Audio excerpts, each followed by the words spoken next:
Suhunya suhu gitu. Jadi saya mungkin hanya mengulas kembali, kemudian memberikan pandangan, sedikit pandangan terhadap apa yang sudah diketahui oleh Bapak Ibu semua.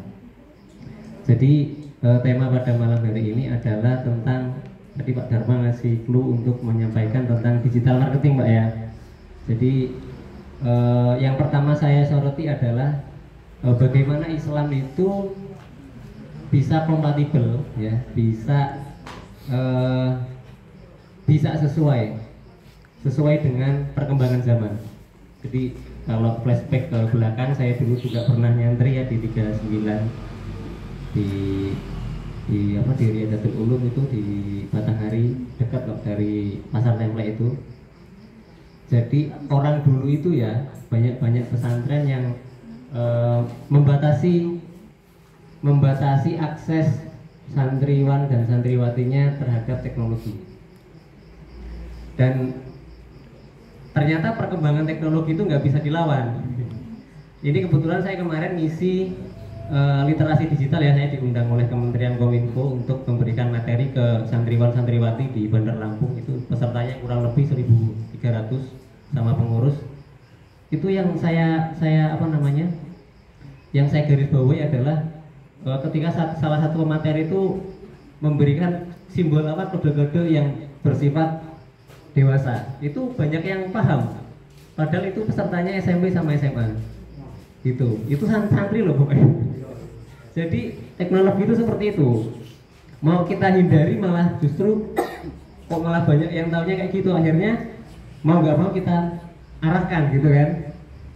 Kita tidak bisa menghindari teknologi, tapi ya teknologi itu seperti pisau, bisa kita gunakan. Kalau yang pakai itu bagus ya, diarahkan, diajari cara yang benar makainya, itu akan sangat bermanfaat untuk hidup.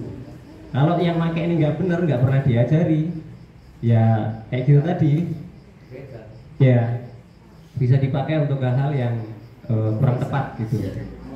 Nah, kemudian sekarang itu perkembangannya malah justru banyak pondok-pondok pesantren salaf yang bikin YouTube, terus bikin channel-channel pengajian gitu. Ya, Gus Ikdam yang dulunya itu sangat salafi sekali ya, sangat salaf, sangat anti sekali terhadap perkembangan teknologi, tapi akhirnya ya mau nggak mau ternyata harus nyemplung juga sekarang gitu. Banyak ustadz-ustadz online terbaru yang viral pengajiannya di medsos gitu. Nggak bisa dihindari ternyata.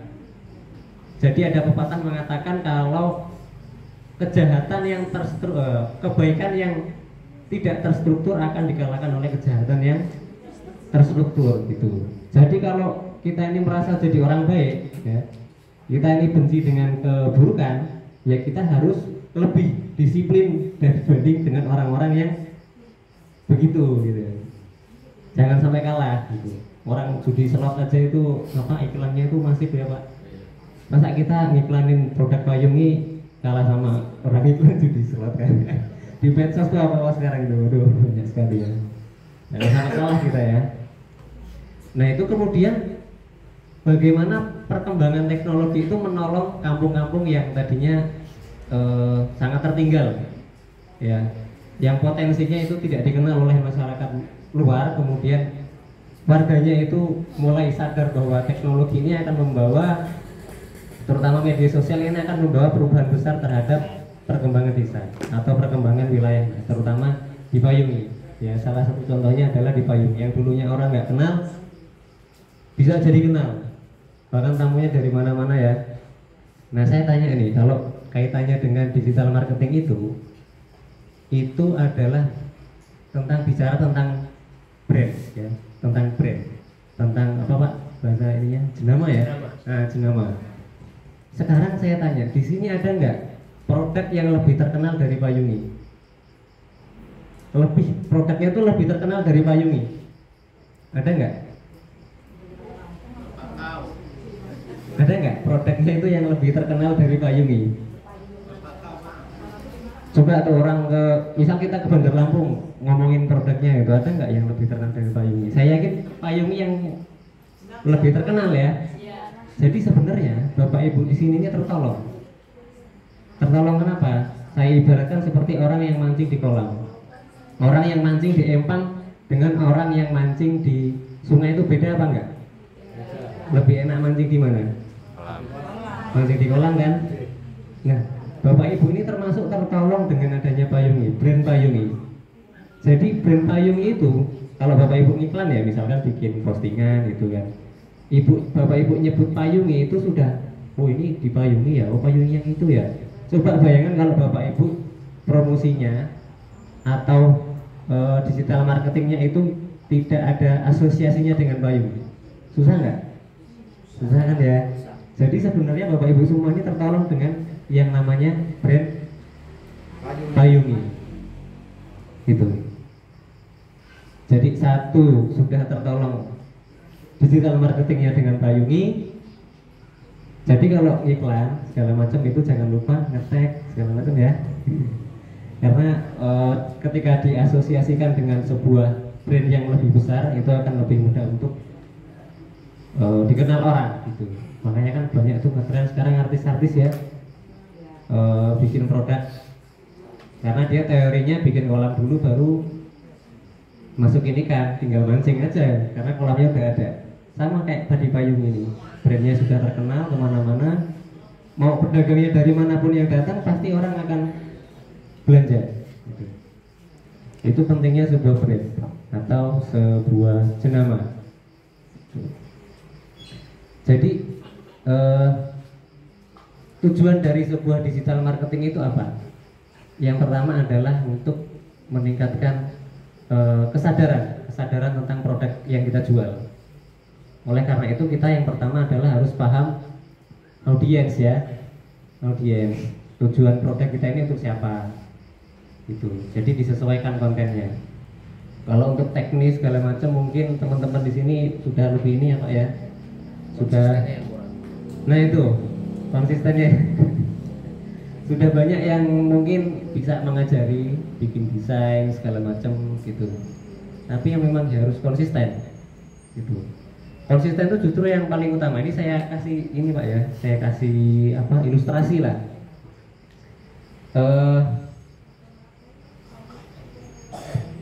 Misalkan Bapak Ibu posting sekali ya, sekali dilihat oleh yang like misalkan 10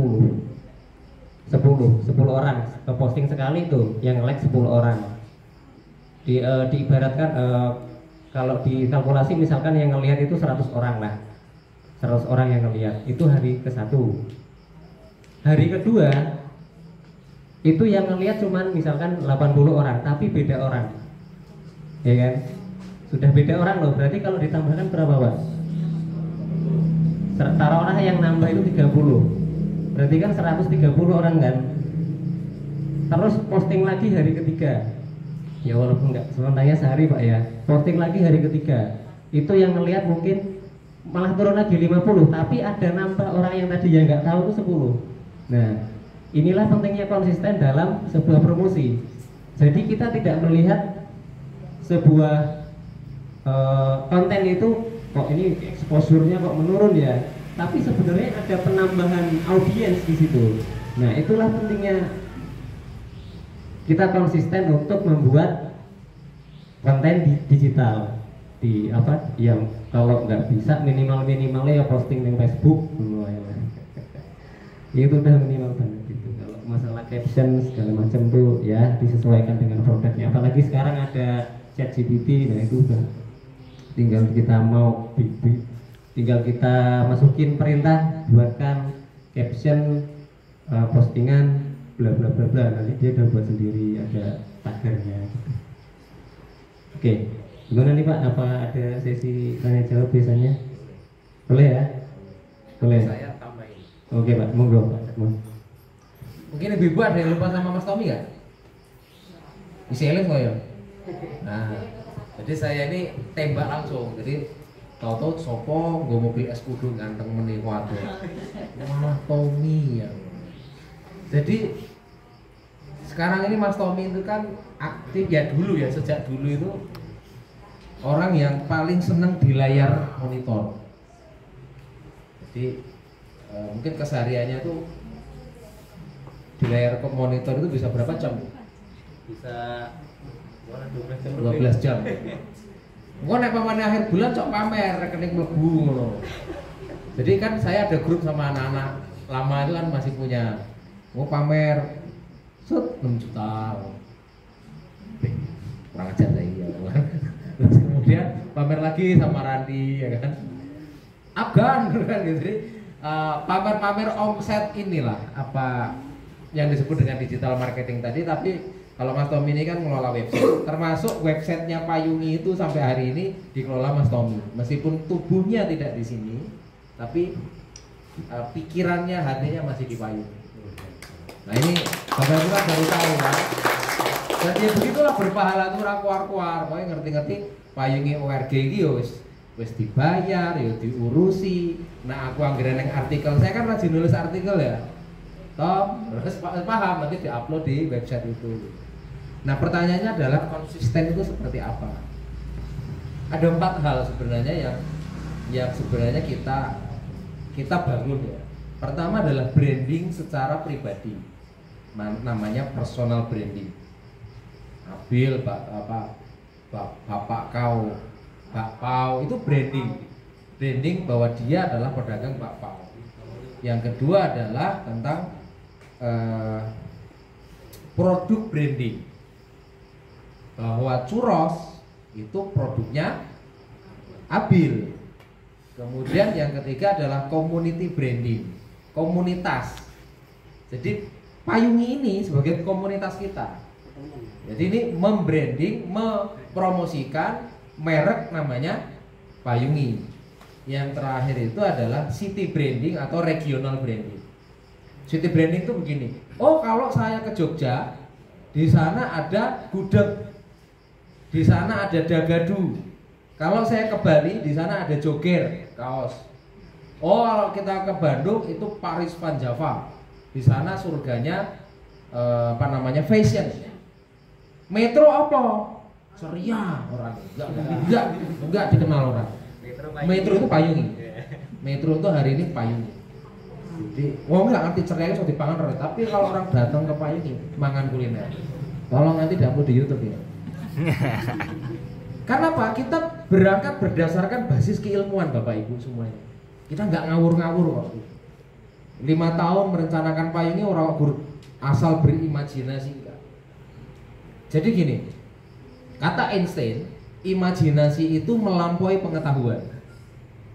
Jadi kenapa bangsa yang berimajinasi itu pasti dia punya mimpi besar, mengarahkan dia menjadi trend center, dia akan jadi kiblatnya dunia. Contoh, Astro Boy 50 tahun yang lalu gak pernah terpikirkan di Jepang akan ada robot, dan itu difikirkan mereka melalui cerita, Bu. Cerita ditulis jadi komik, jadi film, hari ini terjadi robot. Bapak Ibu lihat namanya Kapten Tsubasa, diimajinasikan, bahkan di Jepang tuh para novelis itu diasuransikan tangannya. Karena yang paling penting adalah bagaimana dulu mereka bisa menuliskannya itu. Doraemon, siapa yang nggak produk turunannya Doraemon? Soko sempak sampai tas, sepatu, topi, ya kan? Superman lah yang di Amerika itu jadi produk turunan macam-macam. Itu dari mulai tulisan ke komik, ke film anime sekarang, sampai kemudian ke layar lebar, sampai kemudian dia jadi game, sampai dia jadi produk industri kreatif yang sekarang 17 subsektor. Kalau yang lebih jago jelasin ini sebenarnya Mas Najib Fajar. Najib Fajar itu yang kacamataan tinggi. Kalau pernah kesini lihat ada anaknya tinggi kacamataan, dia ngerti tentang apa yang disebut intellectual property, kekayaan intelektual. Kekayaan intelektual itu apa? Sesuatu, sebuah karya, cerita, tapi bisa diturunkan dalam berbagai bentuk karya. Tahu One Piece? Itu udah ditulis lama itu. Hari ini sampai Pak Jokowi harus nonton, Anies Baswedan harus nonton, Prabowo harus nonton. Itu dimulai dari cerita-cerita. Nah, saya mau katakan, bangsa yang punya imajinasi dia akan jadi trend center. Dia tidak akan jadi follower. Korea hari ini begitu. Korea dengan filmnya itu, dengan cerita filmnya itu, dia masukkan HP Samsung, HP LG, nada deringnya dia ciptakan. ramen ramen dia Jepang ya.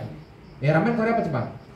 Jepang. Pokoknya hal-hal kulinernya dimasukkan dalam satu series cerita itu. Sehingga ngomong Indonesia sing ireng-ireng kayak Jakang ini mimpi kayak dadi Korea, mimpi. Aku Jakang ini wis ora rasa dadi wong putih. Nah, tapi dalam teori sosial, dalam teori hegemoni, kita itu sedang dijajah. Kalau dulu namanya penjajahan itu melalui kontak senjata, hari ini melalui film-film seperti itu. Meskipun kita tidak sadar. Jadi Nak Iman membayangkan kayak Jaka tadi wong Korea, saja ngimpi, rasa ngimpi. Kenapa? Kita tidak menyadari bahwa kita sedang dijajah. Dan hari ini 5 tahun lalu tidak ada takoyaki, tapoyaki, ditapui dan sebagainya itu. Hari ini yang panganan koyo ngono kuwi. Rugi gak kita? Bangsa yang gagal berimajinasi, akhirnya dia gagal untuk mendefinisikan kita ini punya apa. Ya kan? Akhirnya kita dijajah. Mohon maaf bahasa kasarnya, kita seperti diperkosa tapi guyang-guyu. Betul nggak? Betul nggak? Dan ini lucu. Nah, apa yang diceritakan sama Mas Tommy tadi menarik. Dari seorang santri yang saya masih ingat tahun 2013 ya, 12. Kenal aku? Yaudah kok, aku ngajar 2014an kok. Aku ngerti awakmu sih cupu neng masjid, diskusi KC. Angkatannya 2012. Terus kemudian 2014 tuh saya melihat dia diskusinya bagus, argumentatifnya bagus. Kita lihat ini anak ini senang baca buku. Tapi waktu itu dia belum ngerti tentang teknologi. Ngilang, baru kabur, mau tukang pondok. Akhirnya berkelana dengan dunia digital, masuk ke lembah yang jurang, yang curam, ya kan? Kenal diri, enggak. Pokoknya intinya dia belajar tentang gimana sih caranya dapat uang dari website, gimana sih caranya bikin website, gimana sih caranya bisa promosi konten, apa namanya kalau bikin ini kan, bikin coding ya, Mas Tommy juga kayak gitu. Tahu nggak Pajar ini beli HP itu dari buat coding. Jadi ada website, mantan bosnya dia minta dia untuk bikinin sebuah website, menu website ya, kemudian dibayar 1.800.000. Terus kemudian 1.600.000 itu untuk bayar HP yang dia baru itu, kemudian 200 untuk apa kan? Cas laptop. Jadi saya tuh senang. Jadi siapa Jaka yang meremehkan Fajar juga meremehkan Jaka. Kita itu harusnya jadi super team, ya kan? Cendol bisa masuk ke coding bisa masuk ke cendol, itu bisa, gitu loh. Kalau kita punya imajinasi. Bapak Ibu sekalian, lihat bapak bangsa kita itu dulu digambarkan oleh Benedict Anderson. Bukunya namanya Imagine Community. Dulu Soekarno, Bapak Ibu mesti nggak baca, makanya saya jelasin bukunya. Imagine Community itu menceritakan tentang gimana sih narasi orang dari kerajaan-kerajaan dijajah oleh beberapa negara, lalu orang-orang yang dikuliahin ke Belanda itu memilih pulang kampung, nggak ikut Belanda, nggak ikut Londo, lalu berimajinasi bahwa besok saya akan membuat negara ini merdeka. Waktu itu belum ada nation, kata nation itu belum ada. Nation itu dibentuk oleh Soekarno, dalam artian bangsa kita tidak mengenal nation. Bangsa kita tuh kenalnya dulu ya negara batin, negara ratu gitu. Negaranya banyak. Makanya saya mau katakan ke Lampung Tengah itu 6 kalinya Singapura, karena kita ini dulu tidak ada orang berimajinasi Indonesia. Yang ada adalah apa? Orang sedang menjajah sebuah bangsa, sebuah suku misalkan. Oke di Sulawesi, oke di Jogja, oke di Kalimantan, dan itu bisa ada dua hal. Satu, dilawan oleh pangeran kerajaan yang memang idealis, dia melawan akhirnya jadi pahlawan, atau orang bagian dari dalam kerajaan akhirnya berkhianat menjadi antek-anteknya Belanda. Bapak Ibu perlu ketahui, negara Belanda itu kecil banget, tapi Hindia Belanda digabung jadi gede. Negara kecil bisa menjajah Nusantara. Dulu Nusantara udah ada kata Nusantara dari imajinasi Majapahit, Sriwijaya itu. Nah, apa yang terjadi? Soekarno, Hatta itu tidak menawarkan perang senjata, tapi menawarkan pikiran-pikiran baru. Ya kayak gini lah, proyeknya Cepoh bahasanya yang kita anggap sepele ini. Proyeknya Cepoh tuh gini, kita ngomongin orang, provokasi orang. Kenapa? Dulu pikirannya adalah mereka ingin mengamankan kerajaannya masing-masing. Aneh wong toko Soekarno, makanya saya senang sekali kalau mendengarkan imajinasinya Soekarno itu. Ini hari aku menginjakkan kakiku di Jakarta. Sudah 4 tahun lamanya. Ini aku senang banget itu, niru-niru Soekarno itu. Terus Bapak Ibu bisa katakan ya, Soekarno tuh ngomong gini, Amerika kita setrika, Inggris kita linggis. Setrikane sopo? Bedil orang duwe. Tapi Pak Karno tuh luar biasa imajinasi waktu itu, ngompori rakyat dengan kata-kata yang imajinatif. Ya lah. Ya meskipun Soekarno donjuan ya. Donjuan jadi ya datang ke sini raben meneh, datang ke sini rabi meneh. Kalau Bapak Ibu baca Cindy Adam, bukunya Cindy Adam, Soekarno Penyambung Lidah Rakyat, itu disebut Soekarno itu danjuan tapi bukan playboy picisan, ya kan gitu kan. Beda dengan Bung Hatta. Kalau Bung Hatta kan pendiam, pemikir, tapi kemudian dia juga mengerti arah bangsa ini mau kemana. Nah Bapak Ibu, saat itu kan tidak ada medsos ya, ya susah nggak? Jadi dibuang ke Bengkulu, meskipun ketemu Fatmawati ya kan. Sebelumnya kan Inggit di Bandung kan. Nah itu kalau dibayangin perjalanan kita hari ini ke Bengkulu, saya pernah ke Bengkulu diundang saja 18 jam. Saya, Mas Hendy, Wahid sama Pak Asep. Lah waktu itu jalan kan masih jelek. Kalau kita membayangkan imajinasi orang dulu kok iso menyatukan Sabang sampai Merauke, itu bukan imajinasi yang sederhana. Nah, kalau Pak Yuni punya imajinasi bermacam-macam, itu ditentukan oleh apa? Warga Payungi ini kok bisa punya imajinasi macam-macam ditentukan oleh apa? Apa yang membuat sebuah masyarakat bisa berimajinasi? Ada yang bisa jawab? Yang muda-muda lah, yang santri. Atau kita memang bangsa yang rendah berimajinasi hari ini? Ngertinya hanya di-drive oleh bangsa asing. Makanannya di-drive. Sampai pernah saya marah sama istri saya zaman awal-awal nikah. Jadi ada celana dalam Korea. Mlebu ning pasar Cendrawasih, ning kono kuwi, ya Cendrawasih apa ya lupa saya. Terus kemudian dia ngomong, "Mas, itu celana dalam Korea lagi tren." Dek, aku langsung bengok. Kalau bangsa kita sudah tidak bisa bikin cawat lagi, kita beli itu aku. Nanti apa isi deh, kalau aku ngono kuwi kan bener. Guru urusan cawat masa kita harus pakai punyanya Korea? Parah nggak kita? Tapi itu terjadi. Cawat Korea hari ini ada di pasar-pasar, betul nggak Bu? Banyak. Oh Bapak ngerti ya? Pengamat celana dalam.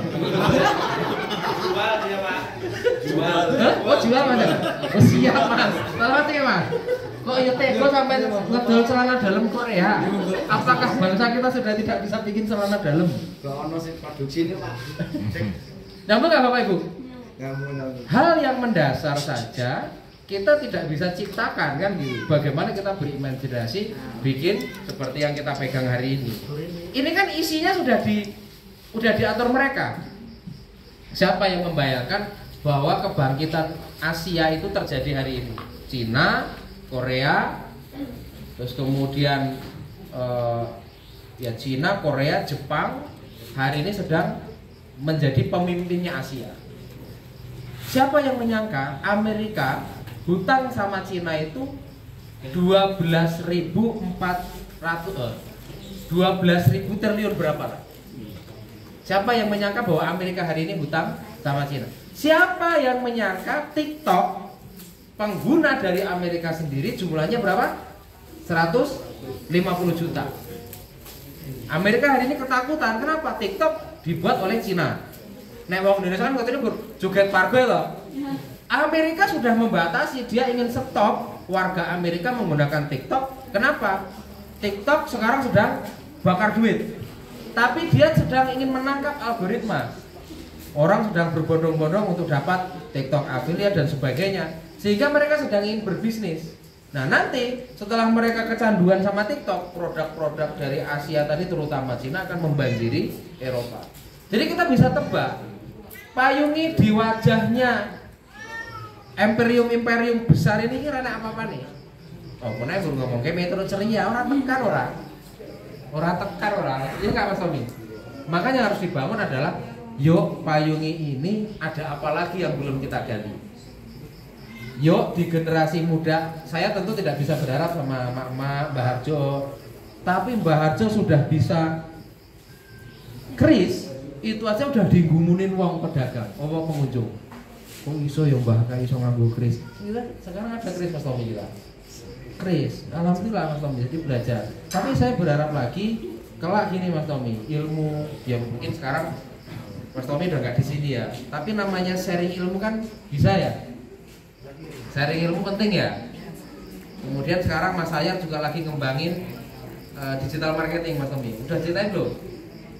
Udah ya. Jadi teman-teman ngantor. Jadi tetap yang pergi harus tumbuh lagi yang baru. Yang pergi juga siapa tahu di tempat baru bisa memberdayakan banyak orang lagi. Optimisme Indonesia di masa depan adalah anak-anak muda kreatif yang mau meluangkan waktunya menolong banyak orang. Jadi meskipun sekarang Mas Tommy kebetulan di mertuanya sugih, tambah yo enek, walet yo enek. Jadi yo masuklah Der, bisa ditiru Der. Tadi tapi dia akhirnya juga berpikir apa ya yang bisa dibantu untuk anak-anak muda di sekitar gitu. Kan kehidupan ini kan terus berlanjut ya. Saya malam Sabtu sudah kontrak tuh sama Rehan, sama Aldi, sama Bayu, sama anak-anak muda itu. Yuk malam Sabtu kumpul di tempat saya, tak sediain snack, kita ngobrol, kita nanti praktek-praktek ditemenin Mas Edi, ditemenin yang lain, kita edit-edit video. Jadi kan itu sebagai ruang pendidikan Bu. Bagi yang anak-anaknya belum tahu, dikabarin. Makanya setiap malam Sabtu kumpul di tempat saya. Bahkan nanti kalau mereka konsisten, mau tak buatin kaos gitu. Kenapa? Mereka itu masa depan kita. Kalau mereka nanti itu jago bagaimana membranding payungi lebih dari Jaka, aku milih Caca kuwi. Jaka tak ngomong kowe kok ngene. Ora kanggo gawe kopa kopi kon golek apa jenenge? Salah aja ya Allah. Dengan kowe nek aku masalah. Kan tinggal neng toko Pak, biaya sekian nih nomor rekeningnya, tak kirim. Bulet. Kaya untuk TDW. Ya gitu ya. Jadi ya kalau saya sama Jaka ini kan sayang Bu. Jadi kan Mas Jaka ini sayang. Nek gak sayang pasti tak tok nih. Nek aku tuh gak sayang itu tak tok nek gak tak ajak omong gitu. Wis dikira iki sayang-sayang ngene. Nah, saya berharap anak-anak muda tadi yang hari ini masih SMP itu Mas Tommy. Itu kalau SMA, wah itu mereka imajinasinya lagi kenceng-kencengnya. Di zaman SMA kalau zaman saya, wah gawe ini lagu. Karena ini soalnya guru kono gitaran ya kan. Tapi kalau anak-anak hari ini ternyata dia bisa bikin aneh-aneh. Buktinya Mas Nadif Fajar itu Bu bikin komik tentang kisah perjuangan tentara Indonesia. Itu komiknya mahasiswa saya juga, adik kelasnya Mas Tommy ini, si Nadif Fajar itu komiknya dibeli oleh orang Amerika. Dia membuat komik itu di webtoon disediain sama dunia lah sama sebuah perusahaan di Amerika gitu. Dan hasil komiknya tuh dibayar 14 juta. Enek toh, uang duit, oleh duit tapi tidak terlihat itu loh. Tapi saya tuh heran, yang gitu-gitu heran saya. Kayak DE loh, moro-moro pamer Google AdSense-nya dia keluar per bulan 6 juta. Aku kan tetap heran. Meskipun aku gengsi, tapi orang ngerjain kuwi. Saya kan nggak mungkin toh orang belajar yang gitu-gitu lagi. Masuk aku isek kurang kayak utang aku tak mau utang. Nah, saya malah seneng kalau yang muda-muda belajar apa yang dikerjakan. Misal kayak orang berimajinasi, Pak, saya besok akan ke Amerika, saya akan buat robot, dan robot itu akan membersihkan lingkungan payungi sehingga mak-mak tidak gotong royong. Itu tuh imajinasi yang menurut saya harus diapresiasi. Kalau suatu saat itu terjadi, ya Allah terangnya tenanan tuh cangkai. Nek orang terjadi ya harap maklum. Kan maklum kan gitu aja ya cara. Kalau terjadi, wah luar biasa. Pepatah bilang Jika engkau bermimpi, bermimpilah setinggi orang kasa. Berarti akan jatuh ke bintang-bintang. Di antara bintang-bintang. Ini kata-kata Soekarno. Itu kata Soekarno. Kasih tepuk buat Fajar. Nah itu saja. Karena ini ditutup oleh Fajar, bermimpilah setinggi langit, nanti akan jatuh ke bintang-bintang. Ya, itu quotes of the day. Mungkin itu ya, Mas Tommy ya. Terus ini ada Bang Lampung. Bang Lampung mau menyampaikan apa?